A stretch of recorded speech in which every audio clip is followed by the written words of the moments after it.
क्योंकि बहुत से बच्चे यही करते हैं कि बोर्ड एग्जाम में कॉपी मिलते वो कुछ गलतियां कर लेते हैं, जो कि स्टूडेंट को नहीं पता चलता है कि मैंने बोर्ड कॉपी में गलतियां किया। रिजल्ट आने पे पता चलता है कि उनका रिजल्ट ही ना आया, पेंडिंग हो गया, नेट पे नहीं शो कर रहा है। बहुत से बच्चे इस परेशानी से जूझ रहे हैं, तो इसीलिए आपको इस वीडियो को देखना चाहिए बोर्ड एग्जाम देने से पहले। हेलो स्टूडेंट, आज की ये वीडियो मोस्ट इंपॉर्टेंट होने वाला है, क्योंकि यहाँ पे हम आपको बताने वाले हैं बोर्ड एग्जाम में एग्जामिनर फुल मार्क्स कब, कैसे और क्यों देते हैं। ये आपको जानने होंगे बोर्ड एग्जाम देने से पहले। ये आपको जानने होंगे, पता करने होंगे कि बोर्ड एग्जाम में एग्जामिनर फुल मार्क्स कब, कैसे और क्यों देते हैं, जो कि इस वीडियो में हम आपको बताने वाले हैं। सपोज लाइक कोई क्वेश्चन 5 मार्क्स का है, 5 नंबर का है, तो एग्जामिनर किसी किसी को 2 नंबर दे के रख देता है, तो किसी किसी को 3 नंबर दे के रख देता है, तो किसी किसी को 5 में 5 नंबर दे देते हैं, फुल मार्क दे देते हैं। तो 5 में से 5, ये जो 5 मार्क्स है, ये 5 में से 5 उन्हीं स्टूडेंट को दिए जाते हैं जो कि इस तरीके से लिखेंगे जैसा कि मैं आपको बताने वाला हूं। तो इस वीडियो को एंड तक देखना, क्योंकि ये वीडियो मोस्ट इंपॉर्टेंट है।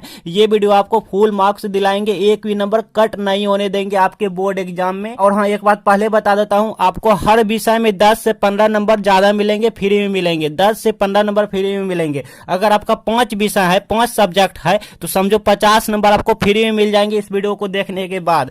इससे पहले आपको बता दूं, अगर आपका हैंडराइटिंग खराब है, क्योंकि बहुत से बच्चे के यहाँ पे कमेंट हम रीड करते रहते हैं, देखते रहते हैं कमेंट, हालांकि हजारों कमेंट आते हैं, बट उतना कमेंट पॉसिबल नहीं होता है। लेकिन उतने कमेंट में से मुझे पता चला कि बहुत से बच्चे हैंडराइटिंग से परेशान हैं। हाँ, जहां तक कि कुछ कुछ का कमेंट मिल रहा था, तो बहुत से बच्चे हैंडराइटिंग को लेके परेशान है। तो इस वीडियो में ऐसा हम कुछ टिप्स बताएंगे जिससे आपका बोर्ड एग्जाम में हैंडराइटिंग अच्छे हो जाएंगे, वो भी इजी वे में हो जाएंगे। इसके लिए आपको कोई मेहनत नहीं करने होंगे। आप सोचते होंगे सर ने बताएंगे ऐसे लिखो वैसे लिखो, नहीं, ऐसा कुछ भी नहीं है। कुछ टिप्स अलग टाइप का है, तो इस वीडियो को देखिएगा, कुछ ऐसा टिप्स बता देंगे, हाँ, जिससे कि हैंडराइटिंग से झंझट ही खत्म हो जाएगा, इससे पीछा ही छूट जाएगा। और हाँ, बता दूं, बोर्ड एग्जाम में कॉपी मिलते क्या करें। बहुत से बच्चे गलतियां करते हैं, जी हाँ, बहुत से बच्चे यहीं पे मिस्टेक कर लेते हैं, जिसके वजह से उनका रिजल्ट खराब आते हैं। तो किसी किसी का रिजल्ट आता ही नहीं है, नेट पे शो नहीं होता है, रिजल्ट पेंडिंग दिखाता है। तो ये सब लोचा से आपको बचना है, ये सब लोचा ना लगे, ठीक है ना। क्योंकि बहुत से बच्चे यही करते हैं कि बोर्ड एग्जाम में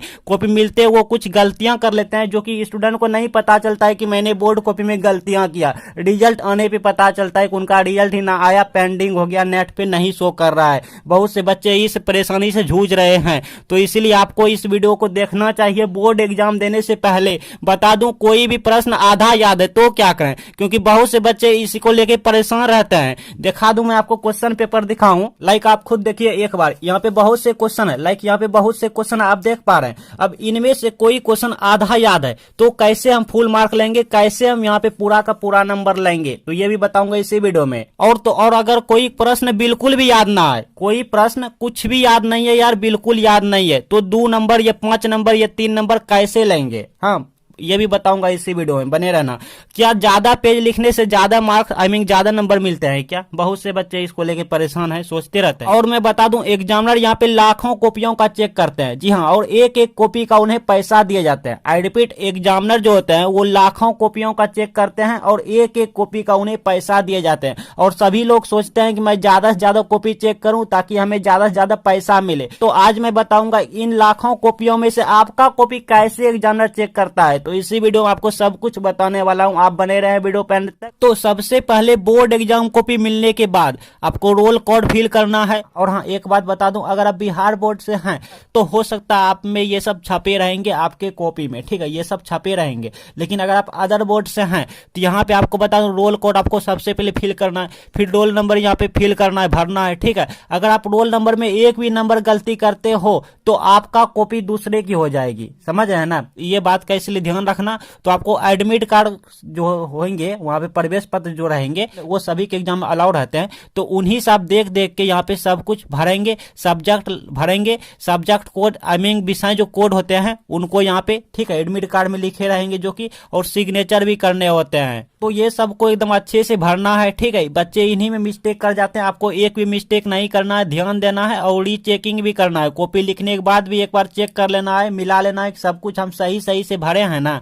आगे है यहाँ पे पेपर की शुरुआत कैसे करें। पेपर की शुरुआत कैसे करें। देखिए पेपर को आपको 15 मिनट सबसे पहले पढ़ने के लिए दिया जाता है, ये सभी बच्चे को मालूम है, ठीक है। लेकिन अब इन 15 मिनट में हम करें क्या, बहुत से बच्चे क्या करते हैं, पढ़ने लगते हैं, जो कि दिया रहता है यहाँ स्टार्टिंग में। जैसे यहाँ पे बताऊं आपको, जैसे यहाँ पे देखिए कहीं लिखे होंगे, जैसे यहाँ देखिए लिखे हैं कि 15 मिनट एक्स्ट्रा आपको समय दिए जा रहे हैं, तो बच्चे क्या करते हैं, इस सबको पढ़ने लगते हैं। नहीं, आपको नहीं करना। ये 15 मिनट आपको इसीलिए दिया जाता है कि आप इनमें क्वेश्चन देखिए, और क्वेश्चन देखने से देखिए आप ये एनालाइज कीजिए। हाँ, आप एनालाइज कीजिए, रिसर्च कीजिए कि कौन सा क्वेश्चन का आंसर मुझे अच्छे से आता है। आई रिपीट कि कौन सा क्वेश्चन का आंसर मुझे अच्छे से आता है, कौन सा क्वेश्चन का उत्तर मुझे अच्छे से आता है, कौन सा प्रश्न मुझे सबसे पहले करना है। जो प्रश्न आपको अच्छे से आता है, जिस प्रश्न का उत्तर आपको बहुत ही अच्छे से आता है, सबसे पहले आप उसी को बोर्ड कॉपी में लिखेंगे। ऐसा कहीं पे रूल नहीं है कि आप सीरियल वाइज लिखें, नहीं। आपको जो प्रश्न का आंसर एकदम अच्छे से आता है, सबसे पहले आप उन्हीं को लिखेंगे। ऐसे में आपका काट पीट नहीं होंगे, एकदम सटीक उत्तर होंगे। और कोशिश करेंगे 1 से लेके 5 पेज तक, या फिर 1 से लेके 3 पेज तक, जो बोर्ड कॉपी होते हैं वहां पे 1 से लेके 3 पेज तक आपका एकदम सटीक अच्छे हैंडराइटिंग में होनी चाहिए, ठीक है। Because first impression is last impression. अच्छा, आगे हम देख लेते हैं, आपको हम लाइव प्रूफ सब कुछ समझा के बताएंगे। आगे है, जो प्रश्न आ रहे हैं सबसे पहले वही करें। जैसा कि हमने अभी बताया आपको कि प्रश्न पेपर में जो प्रश्न आपको अच्छे से आ रहे हैं, सबसे पहले उन्हीं का आंसर लिखेंगे कॉपी में, ठीक है, पहला पेज में। हाँ, अच्छी राइटिंग और बिना काट क्रॉस किए लिखना है। जी हाँ, आपको ज्यादा से ज्यादा कोशिश करना अच्छी राइटिंग लिखने की। अब हम शुरुआत में बताए थे अगर हैंड राइटिंग खराब है तो क्या करें। हाँ, तो देखिए अगर आपका हैंड राइटिंग खराब है तो आपको कुछ इस तरीके से लिखना है। आपको हम दिखा रहा हूं, अगर हैंड राइटिंग, जिस बच्चे का हैंड राइटिंग खराब है वही यहाँ पे दिखाएंगे। तो सबसे पहले तो कॉपी लिखने का सही तरीका आपको पता होना चाहिए बोर्ड कॉपी में, अगर आप बोर्ड एग्जाम देने जा रहे हैं तो। नहीं तो अगर देखिए कॉपियां तो सभी लिखते हैं, हाँ कॉपियां सभी लिखते हैं, लेकिन उन्हीं में से कुछ बच्चे फेल कर जाते हैं, कुछ बच्चे 3rd डिवीजन कर जाते हैं, तो कुछ बच्चे 2nd डिवीजन कर जाते हैं, तो कुछ बच्चे 1st डिवीजन कर जाते हैं, और उन्हीं में से कुछ बच्चे टॉप कर जाते हैं। कारण क्या है, कारण यही है कि कॉपी लिखने की आपको सही तरीका नहीं आता। इसीलिए हम इस पे स्पेशल वीडियो बना दिए हैं। इसी वीडियो के एंड स्क्रीन पे प्लेलिस्ट आएंगे, वहां पे आप सीख लीजिएगा कि कॉपी लिखने का क्या है सही तरीका। बहुत से बच्चे को सही तरीका नहीं पता होता, ये हम कह गए, कहना नहीं चाहिए था। गलतियां करते हैं बहुत से बच्चे कॉपी लिखते समय। तो सबसे पहले आपको इस तरह से लिखना है, खंड ब लिखना है, ब्लैक पेन से लिखना है, अंडरलाइन करना है। बच्चे कहेंगे सर ब्लैक पेन अलाउ नहीं होता है, तो अलाउ है। अगर आप ब्लैक पेन का सही तरीके से यूज करना, सही तरीके से उपयोग करना जानते हैं तो अलाउ है, नहीं तो नहीं है। हाँ, अब देखिए यहाँ पे खंड ब लिखने के बाद ये प्रश्न पेपर में मिलेंगे, आपको हम दिखाता हूँ सब कुछ लाइव के साथ। देखिए थोड़ा समय देखिए, यहाँ पे अच्छे से समझ लीजिए, सीख लीजिए, क्योंकि बोर्ड एग्जाम की बात है। हाँ, कोई ऐसे मतलब कि समझ रहे हैं ना, बोर्ड एग्जाम की बात है यहाँ पे, इसलिए आप थोड़ा वीडियो लेंथी होगा, होने दीजिए, आप अच्छे से समझ लीजिए। देखिए प्रश्न में रहेंगे खंड ब, आप में रहेंगे खंड अ तो या खंड ए, जो भी सेशन भी लिखेंगे। हिंदी मीडियम वाले बच्चे इसको देखेंगे, इंग्लिश मीडियम वाले बच्चे इसको देखेंगे। हम लिखेंगे खंड ब, ब्लैक पेन से लिखेंगे, साफ साफ लिखना है, इस तरह से लिखना है। और बोर्ड पेपर में ये दोनों लकीर खींचे रहेंगे, ठीक है। सब कुछ आपको हम दिखाते हैं, हालांकि आप वीडियो देख लीजिएगा क्या है बोर्ड एग्जाम की कॉपी लिखने का सही तरीका, ये सीख लीजिएगा। फिर यहाँ पे देखिए लिखेंगे लघुत्तरीय प्रश्न, यहाँ पे लघुत्तरीय प्रश्न इस तरह से अंडरलाइन करेंगे, स्केल से कीजिएगा। अगर स्केल से नहीं कीजिएगा तो कभी कभी इसी पे चढ़ जाते हैं या टेढ़ा मेढ़ा लकीर हो जाएंगे, वो बेकार हो गया, इसलिए स्केल लेके जाना है, ब्लैक पेन ब्लू पेन लेके जाना है। प्रश्न संख्या इस तरह से लिखना है, फिर डॉट डॉट डॉट डॉट करके यहाँ पे 2 नंबरिया क्वेश्चन है तो लिखिएगा 2 अंक स्तरीय प्रश्न, इस तरह से ब्लैक पेन से ये सब करना है। उत्तर लिखिएगा ब्लैक पेन से, यहाँ पे लिखिएगा आवेश संरक्षण का सिद्धांत, जो हम क्वेश्चन का आंसर देंगे वो टॉपिक लिखिएगा, आवेश संरक्षण का सिद्धांत 2 को बिंदी दे कैसे कीजिएगा, और यहाँ पे अंडरलाइन करना है, 2 बार ऐसे कर दीजिएगा, हो जाएगा। स्केल से करना है, यहाँ तक ब्लैक पेन से करना है। अब ब्लू पेन से लिखिएगा, उत्तर लिखिएगा, आवेश को ना तो उत्पन्न किया जा सकता है और ना ही से नष्ट किया जा सकता है, आवेश को केवल एक वस्तु से दूसरी वस्तु में स्थानांतरित किया जा सकता है, इस तरह से उत्तर लिखिएगा। और लास्ट में लिखिएगा आवेश संरक्षण का सिद्धांत बेंजामिन फ्रैंकलिन ने दिया है। अब बेंजामिन फ्रैंकलिन एक वैज्ञानिक का नाम हुआ है, तो एक मेन पॉइंट हुआ, आई रिपीट ये एक मेन पॉइंट हुआ, तो इसको हम ब्लैक पेन से लिखेंगे। अगर आप ब्लू पेन से लिखेंगे तो आपको कुछ इस तरह से अंडरलाइन यहाँ पे करने होंगे, तो आप ब्लैक पेन से लिख देंगे, ठीक है। हाँ, ब्लू पेन से भी लिख सकते हैं, बट आपको अंडरलाइन करने होंगे क्योंकि ये एक मेन पॉइंट है। लास्ट में यहाँ पे क्या करेंगे, इस तरह से अंडरलाइन करेंगे, ये बताएंगे आप कि मेरा जो आंसर देने का तरीका है वो इससे पहले है, इसके बाद नहीं है, मतलब हमारा आंसर एंड हो गया, लास्ट हो गया, खत्म हो गया। ये सब एग्जामिनर को सुविधा दीजिएगा तब ना जी,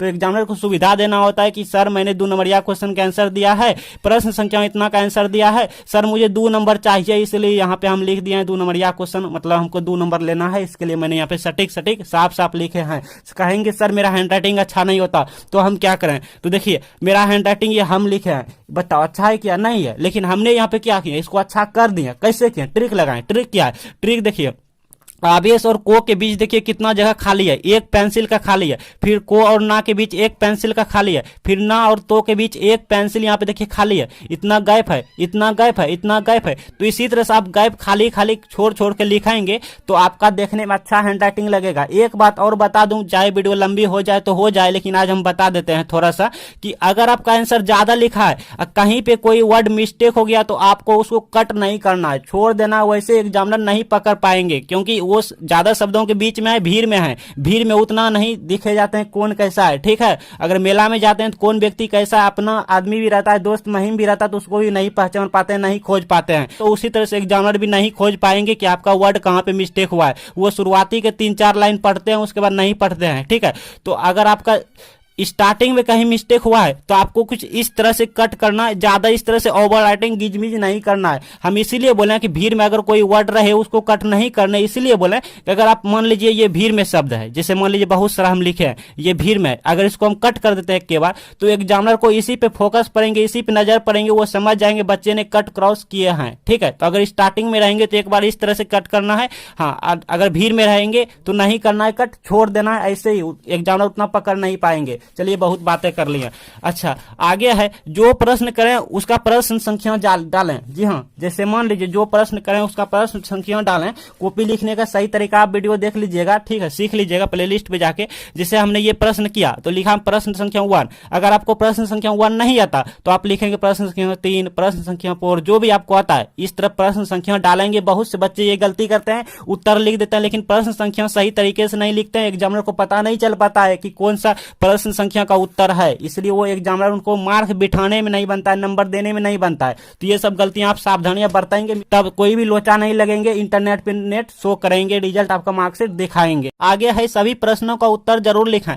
देखिए बहुत से बच्चे यहाँ पे कहेंगे, प्रश्न उठाएंगे कि सर अगर कुछ प्रश्न का उत्तर ना आए तो क्या करें। हाँ, बहुत से बच्चे कहेंगे सर अगर मुझे एग्जाम हॉल में कुछ भी ना आए तो क्या करें। तो देखिए आपको क्या करना है, आपको उसी प्रश्न से मिलता जुलता कुछ रिलेट लिख देना है। अगर वो भी ना आए तो आप किसी दूसरे क्वेश्चन का आंसर लिख देना है। अगर कुछ भी याद ना हुए तो ऑब्जेक्टिव में आपको जाना है उसी प्रश्न से रिलेट। जैसे आपको हम दिखाऊं, जैसे देखिए यहाँ पे है डीएनए बहुरूपता, तो डीएनए एक टॉपिक हुआ। अब डीएनए रिलेटेड आपको कुछ भी याद है, जैसे डीएनए क्या है, हाँ डीएनए पर एक टिप्पणी लिखें, डीएनए का महत्वपूर्ण, या फिर डीएनए फिंगरप्रिंट, डीएनए रिलेटेड कुछ भी याद है डीएनए संबंधित आप इसको लिख देंगे। अगर वो भी याद नहीं है तो आपको ऑब्जेक्टिव में जाना है, प्रश्न पेपर के ऑब्जेक्टिव में जाना है, डीएनए रिलेटेड खोजेंगे, जो मिल जाए उसी को उठा के लिख देना है। अब लिखने का तरीका सीखिए, बच्चे यही गलती करते हैं, लिखने का तरीका नहीं पता होता है। तो सबसे पहले लिखेंगे इस तरह से लिखेंगे और यहाँ पे लिख देंगे डीएनए बहुरूपता से हम यह समझते हैं कि देखिए हम इसी तरह से लिखना है,